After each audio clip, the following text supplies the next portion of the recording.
গলির মাঠ, সকালের আলো, সবাই উত্তেজিত। সবাইকে স্বাগতম আজকের খেলায়। এনজয় হবে, মজা হবে, সবাই পাশে থাকবেন। আজকে আমরা দেখতে চলেছি বাংলাদেশের সবচেয়ে সুনামধর্মী প্লেয়ারদের পরিচিতি নিয়ে। এই প্লেয়ারের অতিরিক্ত ভাব, সেলফি না তুললে খেলাই শুরু করে না। ইনি বল ধরতে দৌড়ায়, কিন্তু দেখে কোনো মায়া দেখতেছে নাকি। আম্পায়ার যে যত বেশি টাকা দিবে তার পক্ষে সিদ্ধান্ত দেয়।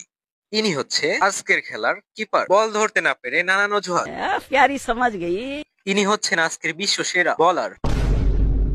ইনি হচ্ছেন দলের ক্যাপ্টেন। সব সময় নিজের প্রতি আত্মবিশ্বাস দেখায়, কিন্তু বাস খেয়ে যায়। তাহলে খেলা শুরু করা যাক, আপনারা সাথেই থাকেন। এবার টসে আমরাই জিতবো, আমাদের ভাগ্যে উপর। আজকের টসে আমরাই জিতলাম। এই ব্যাট, এই বল, এই ব্যাকগ্রাউন্ড ভাইরাল হবো, ভাইরাল। এ তো ফেল। পিছনে হাজারো দর্শক। আমি বিশ্বাস করি না। পিছনে তো একটা পিঁপড়াও নাই। চাপাটাকে একটু বেশি মেরে নিলাম। যাই হোক, খেলায় কোপ দিতে হবে। প্যারি সমাজ গই।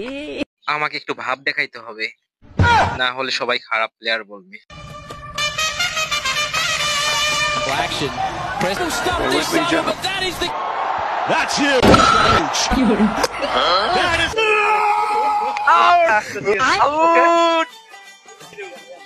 ভাই আপনি বলবেন যে নট আউট, ঠিক আছে আপনি রাখেন।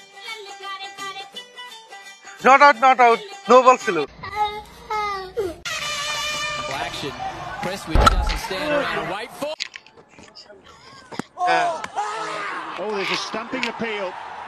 বাতাসে স্ট্যামিনা ছিল ভাই, নট আউট দিয়ে। আমি বিশ্বাস করি না। বাতাসে নছিল, নট আউট।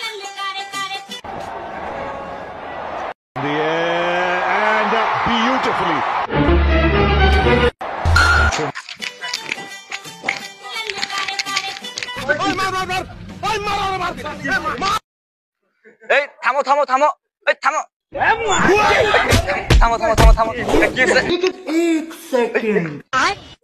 প্যারি সমাজ গই। এই সুন্দর দেখা যাচ্ছে আতিক ভাই বল করছে। ছয়। এ ভাই শোনো শোনো, কিসে ভাই ডাক কালেকশন গেল ভাই, ডাক কালেকশন গেল কিসে? আজকের ম্যাচ ছিল পুরাটাই দুর্নীতি এবং ঘুষ নিয়ে। আপনারা চেষ্টা করবেন ঘুষ ও দুর্নীতি থেকে বিরত থাকতে। আমাদের এই ভিডিওটা ভালো লাগলে লাইক ও কমেন্ট করবেন। তো সবাইকে অসংখ্য ধন্যবাদ।